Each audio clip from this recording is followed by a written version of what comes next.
Mes amis du succès, fermez les yeux un instant et sentez la pulsation silencieuse de vos propres ambitions.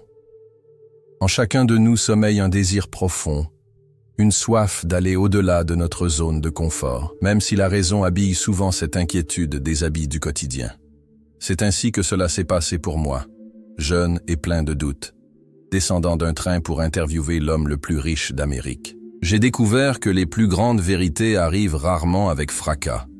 Elles s'insinuent dans une conversation apparemment anodine, dans un faux pas qui nous force à regarder le sol et à reconnaître un chemin alternatif. La vie regorge de murmures annonciateurs de grands changements, mais nous sommes presque toujours trop occupés pour les entendre ou, pire, nous remettons en question cet appel, car il ne correspond pas à l'itinéraire que nous avons tracé sur papier.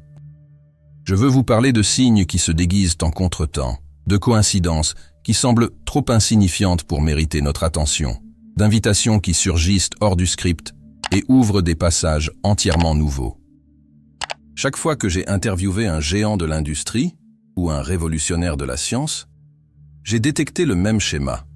La transformation décisive a commencé lorsqu'ils ont compris que certains événements, ignorés par la plupart, contenaient les codes d'accès à des possibilités illimitées. Henry Ford, par exemple, n'a pas inventé le moteur à combustion. Il a simplement remarqué au milieu du bruit des ingénieurs sceptiques l'étincelle d'efficacité qui pouvait accélérer le futur et a mis son intelligence au service de cette vision. Il a écouté ce que les autres appelaient du bruit de fond, et ce bruit est devenu le chant d'une ère automobile. Mais ne pensez pas que reconnaître ces indices est un privilège réservé aux titans de l'histoire. Le terrain fertile, où germent ces pistes, est à la portée de ceux qui adoptent deux habitudes simples, une attention disciplinée et une réflexion approfondie. L'attention disciplinée est l'art d'observer sa propre vie comme un chercheur face à une grande expérience, observant chaque variation avec un intérêt sincère au lieu de qualifier les événements de bons ou de mauvais. La réflexion approfondie est l'acte délibéré de recueillir ces données quotidiennement et le soir même de se demander où se trouve l'opportunité cachée dans cet épisode. C'est ainsi que Thomas Edison a transformé des milliers de filaments brûlés en une ampoule incandescente qui a illuminé le monde. Chaque échec contenait une leçon spécifique, et il refusait de dormir avant d'en extraire la pépite précieuse. Peut-être croyez-vous que les circonstances défavorables vous éloignent de votre route. Permettez-moi de vous proposer une métaphore. Considérez-vous comme un navigateur qui, au lieu de maudire le vent contraire, ajuste ses voiles pour profiter de la résistance et, grâce à un angle correct, gagne une vitesse inédite. Lorsque nous comprenons que la réalité extérieure n'est pas un tyran, mais un système de signes et de réponses, notre esprit cesse d'être victime des marées et prend le gouvernail de son propre voyage. La clé est de cultiver un but précis, car seul celui qui sait où il veut aller peut déchiffrer quel souffle de vent est une opportunité et lequel est un simple caprice atmosphérique. Un but clair agit comme une loupe, révélant des détails qui échappent à l'observateur occasionnel. Si vous êtes arrivé jusqu'ici, c'est que vous pressentez que certains événements récents, peut-être une frustration inattendue, une idée qui vous empêche de dormir, ou même une rencontre fortuite, recèlent quelque chose de plus grand qu'il n'y paraît. Ce moment est un seuil. Soit vous le traversez consciemment, armé de confiance en soi et d'une action délibérée, soit vous laissez passer l'occasion de transformer vos inquiétudes en levier de réalisation. Ma mission dans ce dialogue est de vous équiper pour reconnaître ces signes, interpréter leur signification cachée et surtout les convertir en étapes concrètes vers votre idéal le plus audacieux. Tout ce dont nous avons besoin est à portée de main. Un esprit ouvert, un cœur qui ose croire et la discipline pour agir. Après tout, nous ne sommes pas définis par les événements qui nous arrivent, mais par la façon dont nous y répondons. Et les réponses que nous choisirons aujourd'hui pourraient bien réécrire le destin que nous vivrons demain. Commençons par l'un des signes les plus négligés, mais aussi l'un des plus puissants, le malaise silencieux lié à la routine. Je ne parle pas ici d'un ennui passager ou d'un moment de lassitude, mais de ce malaise persistant qui murmure au fond de votre esprit pendant des activités qui vous procuraient autrefois du plaisir ou du moins semblaient acceptables. Ce sentiment apparaît généralement sans crier gare, et c'est précisément pour cela que beaucoup l'ignorent. Il se présente comme une sensation de décalage, comme un vêtement qui ne vous va plus, même s'il est encore intact. La routine, autrefois confortable, semble maintenant un cycle stagnant, répétitif, vide de sens.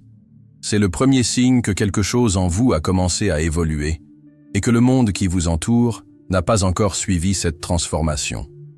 Beaucoup rejettent ce malaise, essayant de le faire taire par des distractions. Ils font défiler leur fil d'actualité, se plongent dans des séries ou se noient dans le travail sans réfléchir. Mais ceux qui apprennent à écouter ce malaise sans peur, avec curiosité et honnêteté, sont précisément ceux qui finissent par découvrir leur prochaine grande transformation. C'est comme une chenille qui commence à se débattre avant de se transformer en chrysalide. L'inquiétude est le corps qui vous signale qu'il est temps de voler, même si vous ne savez pas encore à quoi ressembleront vos ailes. Pensez à quelqu'un comme Howard Schultz, le créateur de l'empire Starbucks. Il a grandi dans un quartier pauvre et a longtemps occupé des emplois modestes. Pendant des années, il a vécu dans une routine qui lui permettait de payer ses factures, mais qui ne nourrissait pas son âme. Jusqu'à ce que, lors d'une visite dans un petit café italien, il ressente quelque chose de différent. Ce n'était pas le café, c'était l'expérience. C'était le sentiment de communauté, de valeur humaine, de connexion. Cela a allumé une étincelle qui jusqu'alors dormait. Le malaise qu'il ressentait face à sa routine n'était pas un défaut. C'était un appel. Et cet appel l'a conduit à créer quelque chose qui a redéfini une industrie. Peut-être n'êtes-vous pas destiné à créer un empire mondial, mais le principe est le même. Le malaise que vous ressentez aujourd'hui peut être la poussée initiale vers une nouvelle carrière, un changement de ville, un nouveau projet ou une redécouverte de vous-même. Ce malaise est le début d'une conversation intérieure qui doit être entendue. Lorsque nous ignorons cette voix, elle devient plus forte, plus insistante. Et si nous l'ignorons trop longtemps, elle se transforme en angoisse, en fatigue chronique, voire en maladie physique et émotionnelle. Mais lorsque nous y prêtons attention, sincèrement et concrètement, nous ouvrons une porte invisible. Et que signifie écouter cette voix de manière concrète? Cela signifie prendre des moments de silence. Cela signifie noter vos insatisfactions sans les juger. Cela signifie réfléchir. Qu'est-ce qui me dérange exactement? Quel type de journée j'aimerais vivre? Quelles activités me font sentir vivant? Et plus important encore, que puis-je commencer à changer, même par de petits pas? Il ne s'agit pas d'abandonner tout de manière impulsive, mais d'observer les schémas, de tester de nouvelles voies, de se permettre d'expérimenter, même en parallèle de la routine actuelle. Créez un rituel simple. Chaque matin, écrivez une phrase qui représente ce que vous aimeriez ressentir à la fin de votre journée. Cela peut être quelque chose comme « Aujourd'hui, je veux me sentir utile » ou « Aujourd'hui, je veux apprendre quelque chose de nouveau ». À la fin de la journée, relisez la phrase et réfléchissez si vos choix vous ont conduit à cet état. Ce petit exercice a le pouvoir de vous reconnecter à votre but et de vous indiquer clairement où se situent les déséquilibres de votre routine. Le malaise est donc le prélude de l'évolution. C'est le corps qui dit « Vous avez grandi, trouvez maintenant un nouvel espace pour exister ». Si vous apprenez à le considérer comme un allié, il cessera d'être une gêne et deviendra un guide. Et il n'y a pas de grande transformation qui ne commence par cet appel subtil. Tout ce qui est grand a déjà été petit un jour, et tout ce qui est nouveau commence presque toujours par un léger malaise dans l'ancien. Le deuxième signe, souvent mal interprété, est le rejet qui semble injuste, mais qui révèle en réalité une direction. C'est ce moment où quelque chose que vous désiriez ardemment, un emploi, une promotion, une invitation, une relation, ne se produit tout simplement pas, et non seulement cela, vous êtes rejeté, critiqué ou tout simplement ignoré. À première vue, c'est douloureux. Le rejet touche au plus profond, car il semble être une négation de nos capacités, de notre valeur. Mais ce que beaucoup ne réalisent pas, c'est que dans ce non qui blesse tant, se trouve l'un des chemins les plus précis vers un tournant profond. La vie, dans sa sagesse pratique, coupe souvent une possibilité pour nous forcer à en voir une autre qui était invisible jusqu'alors. C'est le moment où l'ego se rétracte, mais où la clarté commence à émerger. C'est comme si la vie disait « Cette porte s'est fermée parce qu'elle n'est pas la vôtre ». Mais plus loin, il y en a une autre qui ne s'ouvrira que si vous continuez d'avancer. Sauf que, dans la chaleur de la rejection, il est difficile d'y croire. L'impulsion première est de se replier sur soi, d'abandonner, de penser que nous ne sommes pas assez bien. Mais arrêtez-vous et observez. Combien de personnes à succès ont subi de grands refus avant d'atteindre leur point de basculement? Pensez à Steve Jobs. Il a été licencié de sa propre entreprise, Apple. À l'époque, c'était dévastateur, mais c'est précisément pendant cette période, loin de la structure qu'il avait rendu célèbre, qu'il a fondé Nexté et Pixar, deux entreprises qui ont façonné son héritage. Lorsqu'il est retourné chez Apple, il était plus mûr, plus créatif, plus en accord avec son but. Cette rejection, qui aurait pu être la fin, a finalement été une renaissance. Ou prenez l'exemple de J.K. Rowling, dont le manuscrit de Harry Potter a été refusé par plus de 10 éditeurs. Elle était une mère célibataire, au chômage, confrontée à la dépression. La rejection semblait confirmer que ses rêves étaient enfantins.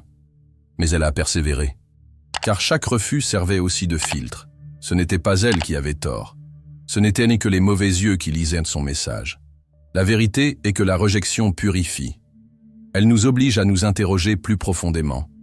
Est-ce vraiment ce que je veux? Ou existe-t-il une manière plus authentique d'exprimer mon talent? Elle nous invite à revoir, à ajuster et, plus important encore, à rediriger nos efforts. Le chemin direct peut être bloqué, mais le détour peut mener à un champ plus fertile. Et c'est ainsi que nous devons apprendre à répondre à la rejection en écoutant activement le message derrière le non. Au lieu d'intérioriser la rejection comme un échec personnel, transformez-la en carte routière. Lors d'un refus, notez le contexte de l'événement. Puis réfléchissez. Quelles compétences puis-je encore développer? Quelles alternatives puis-je explorer qui seraient peut-être même plus alignées sur ce que je suis? Créez un plan de 30 jours où vous choisissez une de ces compétences et travaillez dessus avec constance, même seulement 20 minutes par jour. Cet acte est en soi une transmutation de la douleur en direction. Vous verrez que ce qui semblait une défaite était en réalité un déplacement stratégique. Lorsque quelque chose vous est refusé, ce n'est peut-être pas parce que vous ne le méritez pas, mais parce que vous êtes prêt pour quelque chose de plus grand, qui exige plus de courage, plus de concentration et une nouvelle perspective. La rejection a ce don. Elle révèle où nous devons encore grandir et nous pousse vers des endroits que nous n'aurions pas le courage d'explorer seuls. Donc, si vous vivez un non aujourd'hui, accueillez ce moment non pas comme une fin, mais comme le début d'un nouveau cycle. L'univers ne gaspille pas son énergie, tout a un but, même ce qui nous fait souffrir. Et souvent, c'est précisément la blessure qui nous révèle où se cache notre plus grande force. Le troisième signe qu'une grande transformation est sur le point de bouleverser votre vie est une invitation inattendue à servir, à aider ou à contribuer à quelque chose qui, à première vue, ne semble pas avoir de lien direct avec vos objectifs. Ce type de situation apparaît généralement de manière subtile. Quelqu'un vous demande votre avis sur un sujet en dehors de votre domaine, sollicite votre aide sur un projet dans lequel vous n'avez pas d'expérience, ou vous vous retrouvez impliqué dans une tâche qui ne fait pas partie de votre fonction officielle. Souvent, la première réaction est le doute. Pourquoi moi? Est-ce que ça vaut le coup? Ce n'est pas de ma responsabilité. Mais c'est précisément là que réside le signe, car lorsque la vie veut élargir votre route, elle commence par tester votre disposition à sortir du rôle que vous vous êtes vous-même défini. Ces invitations ont quelque chose en commun. Elles semblent petites, fortuites, mais elles renferment une chance de révélation. En acceptant de servir au-delà de ce qui est attendu, vous entrez dans un domaine inconnu, et c'est dans ce nouveau domaine que des talents cachés se manifestent, de nouvelles connexions se forment et des opportunités silencieuses apparaissent. Ce fut le cas pour Oprah Winfrey. Lorsqu'elle était encore journaliste locale, elle a été invitée à remplacer temporairement l'animatrice d'une émission de télévision. Ce n'était pas son projet, ni son poste, mais elle a accepté. Et en s'asseyant dans ce fauteuil, elle a trouvé non seulement une nouvelle fonction, mais sa véritable vocation. Grâce à cette invitation improbable, elle a accédé à une version d'elle-même qu'elle n'aurait peut-être jamais découverte seule.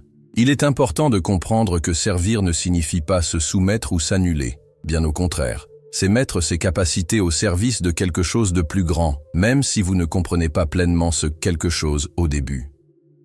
C'est une façon de cultiver l'humilité, d'élargir sa vision et de développer des compétences insoupçonnées.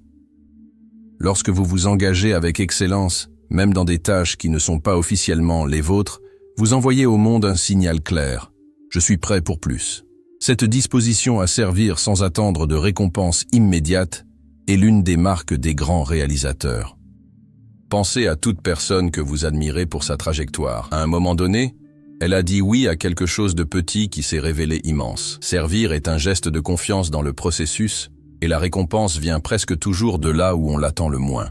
Pour mettre cela en pratique, adoptez une attitude d'investigation dans vos interactions.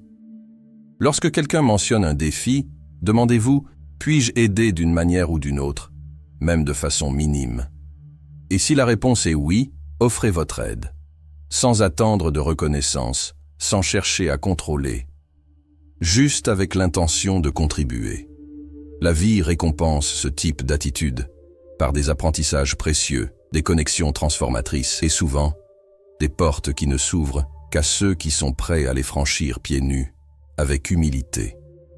Une technique simple pour développer cette aptitude est de faire un exercice de contribution chaque semaine. Choisissez une personne, un groupe ou une cause et demandez-vous « Comment puis-je apporter de la valeur ici ?» Cela peut être par une idée, du temps, une ressource, l'écoute. L'important est le geste. En peu de temps, vous commencerez à remarquer des tendances. Les endroits où vous vous sentez le plus utile. Les domaines où votre présence a un réel impact.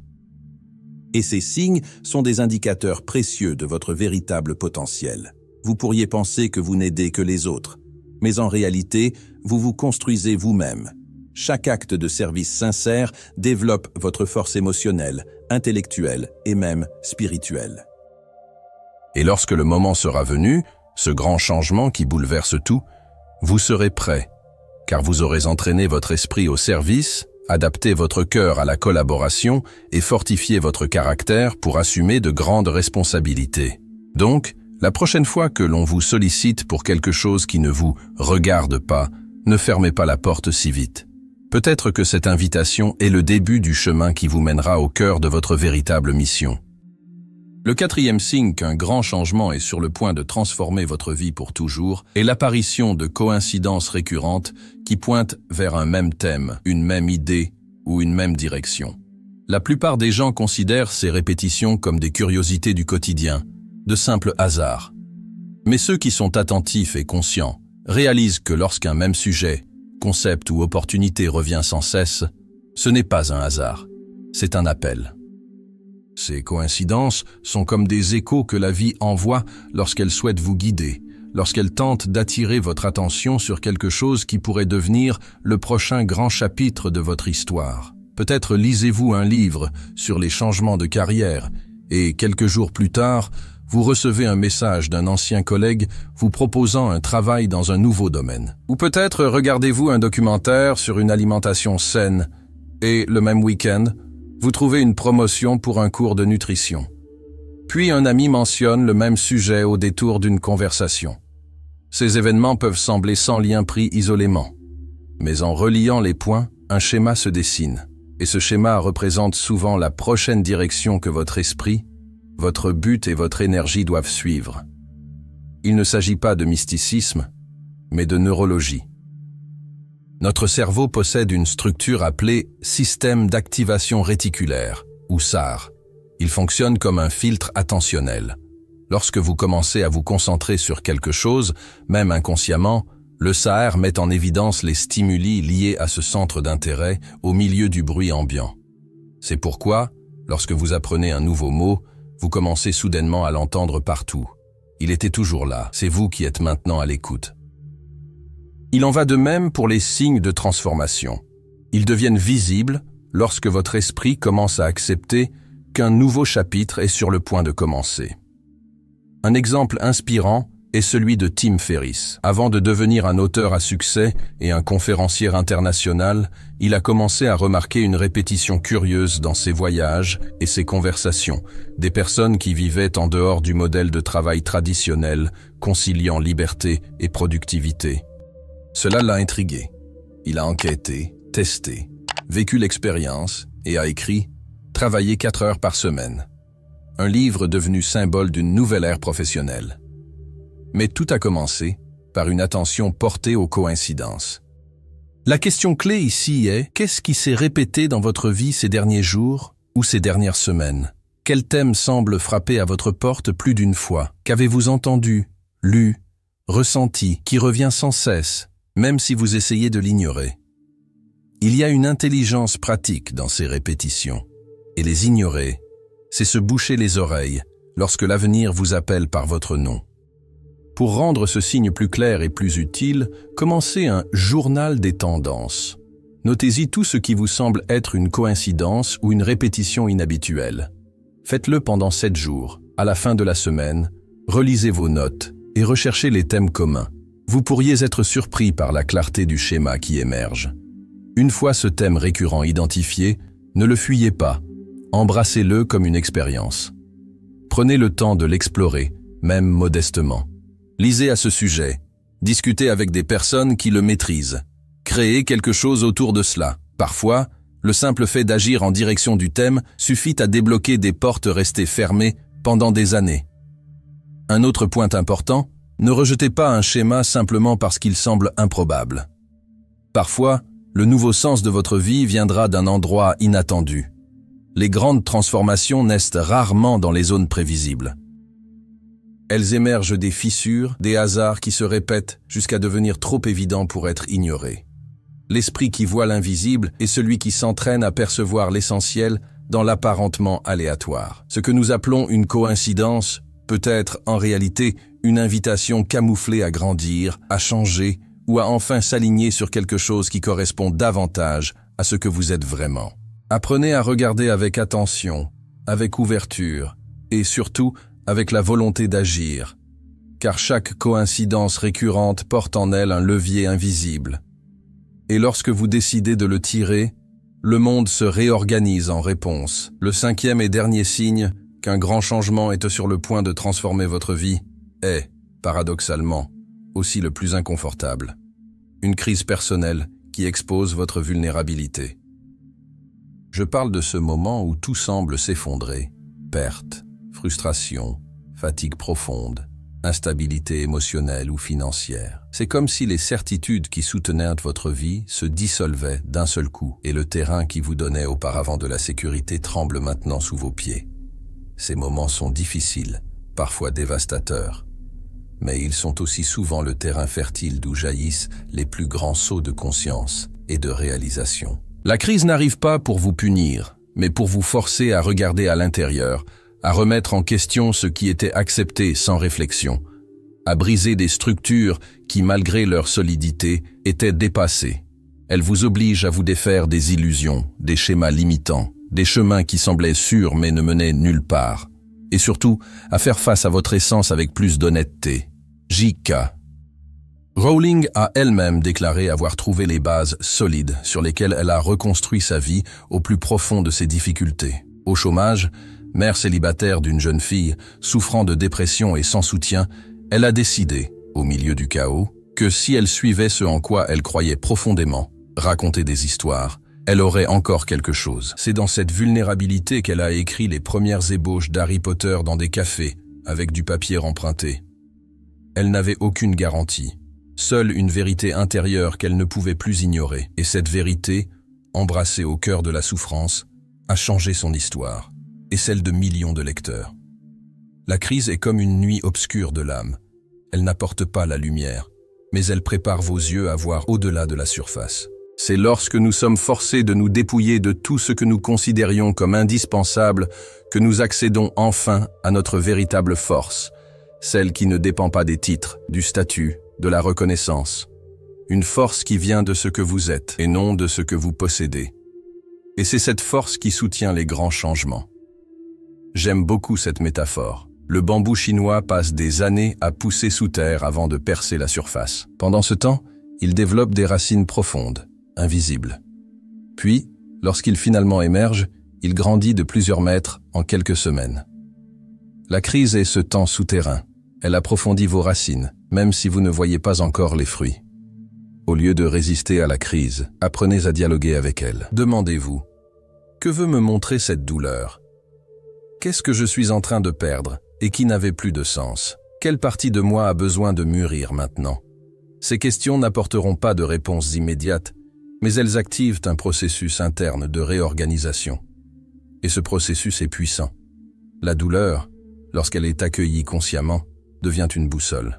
Pour traverser la crise de manière constructive, créez une routine de reconstruction intérieure. Fixez-vous un objectif à court terme, quelque chose de petit mais significatif, et engagez-vous envers lui chaque jour. Cela peut être lire 10 pages d'un livre, marcher en plein air, méditer 5 minutes, ou écrire une nouvelle idée par jour. La constance, même minime, redonne à l'esprit une sensation de contrôle. Et petit à petit, vous vous rendrez compte qu'il y a encore un centre stable en vous, même si tout autour semble s'effondrer. Rappelez-vous, la crise n'est pas la fin, c'est un point d'inflexion. Et presque toujours, avec le recul, nous réalisons que c'est elle, et non les jours faciles, qui nous a donné les meilleurs outils pour réussir, pour trouver le courage et un but. Ce n'est pas au sommet du confort que naissent les héros. C'est en traversant la douleur que se forge une âme forte, lucide et déterminée.